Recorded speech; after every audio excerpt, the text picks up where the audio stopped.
Bonjour à tous, j'espère que vous allez bien. On se retrouve pour ce tutoriel Moodle. Alors pour les enseignants qui avaient déjà utilisé Moodle par le passé, n'ayez crainte, vous pouvez accéder aux différentes sections de la vidéo en la visionnant sur YouTube et ne vous focalisez que sur les choses nouvelles ou essentielles, en particulier la création des cours et les clés d'inscription. Pour les nouveaux enseignants qui n'ont encore jamais utilisé Moodle, vous êtes au bon endroit. On va pas à pas découvrir la plateforme Moodle. Alors tout d'abord, pour y accéder, il faut se rendre à l'URL mdlgb.ch. Vous arrivez sur la page d'accueil et en haut à droite, vous pouvez vous connecter. Là, vous arrivez sur le portail de la DGEP. Donc il faut mettre votre identifiant Eduvo, à savoir celui qui commence par un P, suivi de @eduvo.ch et votre mot de passe. Vous voilà désormais connecté à la plateforme Moodle. Vous pouvez d'ores et déjà repérer trois menus, à savoir le menu principal, ici à gauche, le menu langue en haut et le menu utilisateur en haut à droite. Dans le menu principal, il y a l'onglet Accueil. En cliquant sur l'onglet Accueil, on arrive sur la page d'accueil. Et puis, c'est là que vous pouvez voir les catégories de cours. Alors, on retrouvera dans ces catégories de cours des ressources administratives pour les élèves, des ressources administratives pour les maîtres. C'est ce qu'on trouvait anciennement sur le wiki. Les cours par enseignant, les cours classe pour les conseillers de classe, les cours pour les travaux de maturité, les différents services du gymnase et enfin les ressources de fil à la demande des chefs de file. C'est un endroit qui vous permettra d'échanger des contenus de cours entre enseignants d'une même file. Toujours sur le menu principal, on trouve le tableau de bord. Cette page est personnalisée. Elle est le résumé des différents cours que vous avez.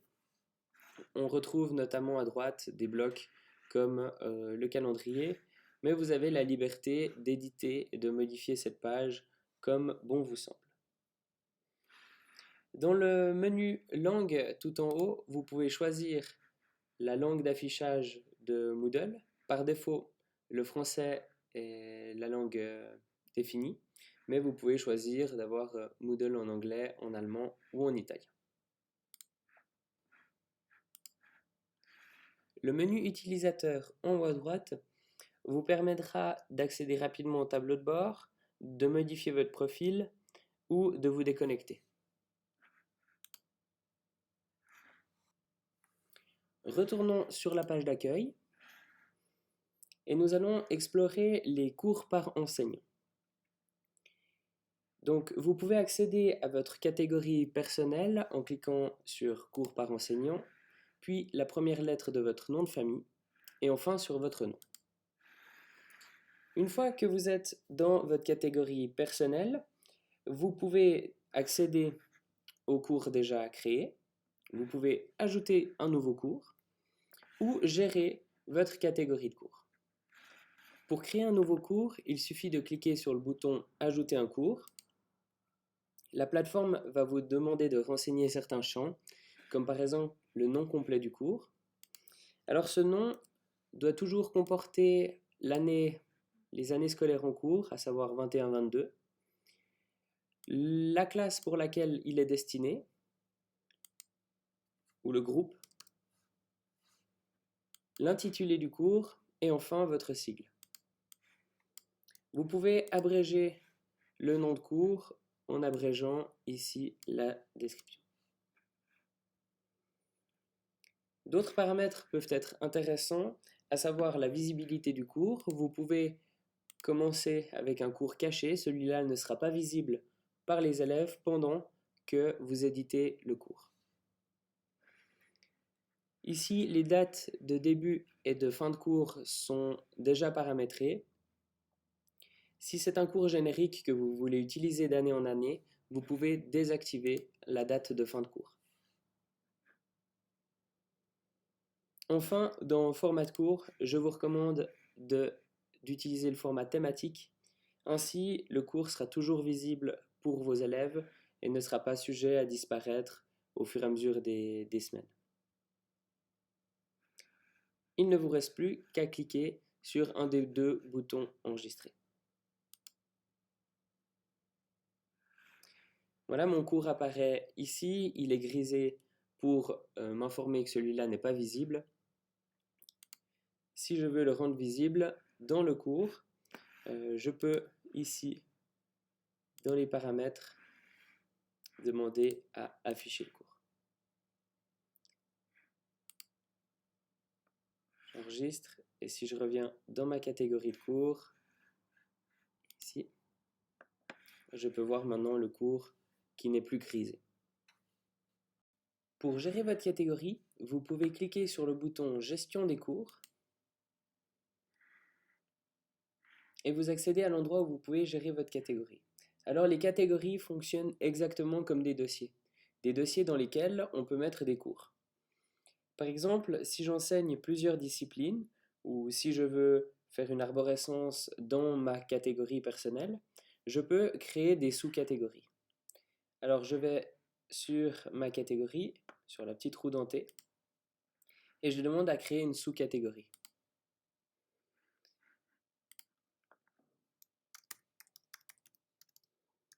Je nomme la catégorie et je la crée. J'ai donc dans ma catégorie personnelle une sous-catégorie informatique. Je peux en créer une autre.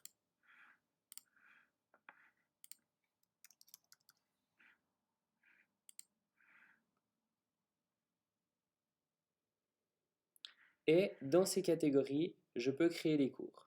Pour créer un cours dans une catégorie, je clique sur la catégorie, par exemple ici, informatique, et je peux directement créer un cours.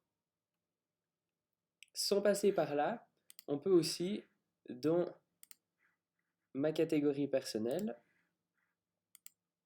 ici, directement accéder à la catégorie et ajouter un cours à cet endroit.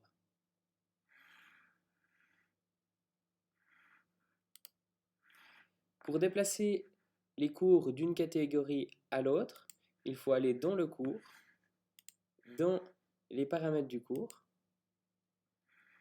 et à cet endroit, vous pouvez choisir la catégorie dans laquelle vous voulez qu'il soit affiché. Donc actuellement, il est dans ma catégorie personnelle, et je peux à cet endroit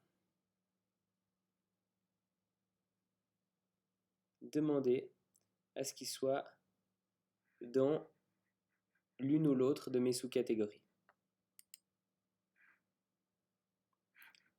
J'enregistre et désormais le cours va se retrouver dans la catégorie informatique.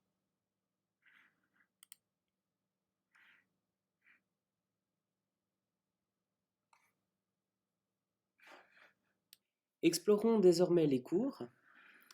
Alors en cliquant dessus, vous pouvez accéder à un cours que vous avez créé. Vous noterez que un menu supplémentaire s'est ajouté. Ici, le résumé de vos différentes sections. Alors quand le cours est créé, il est vide. Ce sera à vous de le remplir de contenu. Pour ce faire, vous pourrez activer le mode édition. Vous voyez que l'affichage change. Vous avez donc des liens ajouter une activité ou une ressource. Alors, il y a les activités que vous pouvez faire à vos élèves, notamment les devoirs, les tests, un sondage, créer un forum, un atelier, ou des ressources que vous pouvez partager avec vos élèves, un dossier rempli de plusieurs fichiers, par exemple, simplement un fichier, une page, si vous avez un contenu volumineux, vous pouvez le mettre sous forme de page, une URL qui redirige les élèves vers une ressource externe, ou une étiquette qui, elle, sera intégrée à la page du cours sans forcément devoir aller cliquer sur un lien ou sur une icône. Vous pouvez aussi faire un glisser-déposer depuis votre bureau en glissant et en déposant un fichier dans une section de cours. Voilà, par exemple. Ceci va prendre de la place sur l'espace commun à tous les enseignants, qui est l'espace occupé par Moodle. Pour éviter de surcharger cet espace, il est préférable d'utiliser un lien externe vers votre OneDrive. Alors comment ceci fonctionne-t-il? Vous pouvez créer votre fichier. Admettons, vous avez un gros fichier à partager avec vos élèves. Vous pouvez le mettre sur votre OneDrive. Je rappelle, vous avez 1 Teraoctet à disposition sur votre OneDrive. Cet espace de stockage est très important. Et puis, je vous conseille d'en profiter au mieux. Une fois sur le fichier que vous voulez partager à vos élèves, vous pouvez donc ici, en cliquant sur les 3 petits points, copier le lien. Je vous rends attentif au fait qu'il faut modifier les paramètres d'autorisation et décocher la case autoriser la modification, sinon les élèves pourront modifier quelque chose qu'il y a dans votre drive. Ce n'est pas ce que vous voulez. Et appliquer ces modifications. Voilà. Ici, j'ai un lien, je peux le copier. Et dans Moodle, au lieu de venir mettre ce gros fichier et occuper de la place, je peux simplement mettre l'URL, donc le lien de mon document.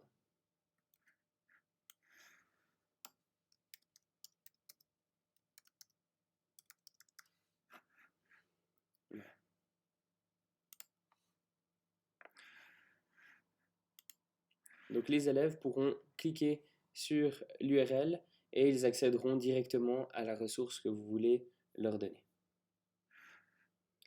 Tout en haut à droite, vous avez ici la petite roue dentée qui vous permet de voir les différentes actions que vous pouvez faire sur votre cours. Alors tout d'abord, il y a les paramètres du cours, donc pour modifier les réglages d'un cours. Ensuite, vous pouvez créer une sauvegarde du cours, ici.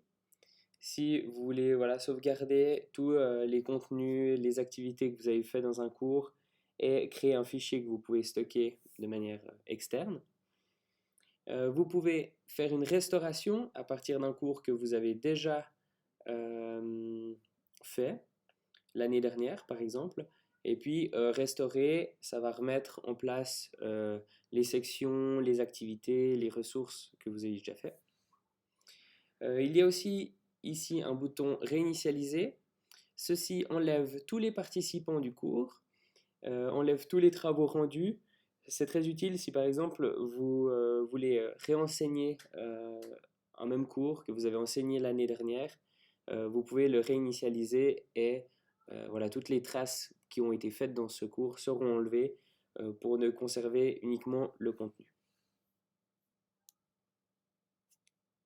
En ayant créé le cours, vous êtes automatiquement enseignant dans le cours, donc vous avez les droits d'édition dans votre cours.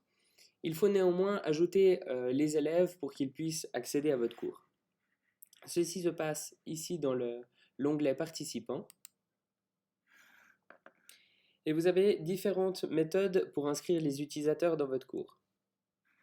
Tout d'abord, vous pouvez cliquer ici sur inscrire des utilisateurs. Alors c'est la méthode manuelle pour mettre les élèves un à un dans vos cours. Voilà, donc je clique sur l'utilisateur et puis je vais inscrire l'utilisateur dans mon cours. Donc là, vous voyez maintenant, il y a un participant dans mon cours. Quand vous ajoutez des participants, ils prennent automatiquement le rôle d'étudiant, c'est-à-dire qu'ils ne peuvent pas éditer le cours. Il y a une autre méthode pour ajouter des participants à votre cours. C'est la clé d'inscription. Alors comment ça marche? Vous allez créer une clé d'inscription, un mot de passe, que vous allez donner à vos élèves, et grâce à cette clé, les élèves vont pouvoir accéder au contenu de votre cours. Alors pour ce faire, il faut cliquer sur la roue dentée et aller dans Auto-inscription étudiant. C'est donc les étudiants qui vont chercher votre cours et s'inscrire grâce à la clé. Alors, il faut à cet endroit insérer une clé d'inscription, un mot de passe. Vérifier que le rôle attribué par défaut soit sous étudiant. Comme ça, les élèves qui rentreront dans votre cours avec la clé d'inscription vont avoir le rôle d'étudiant. Et puis, enregistrer. Pour retirer un participant de votre cours, vous pouvez aller dans Participants et venir cliquer ici sur la petite corbeille. Ainsi, le participant n'aura plus accès à votre cours. Voilà, le tutoriel est terminé. Si vous avez des questions, n'hésitez pas à me les poser par mail ou à la salle des maîtres. Et puis, je vous souhaite une très bonne rentrée. Ciao, ciao!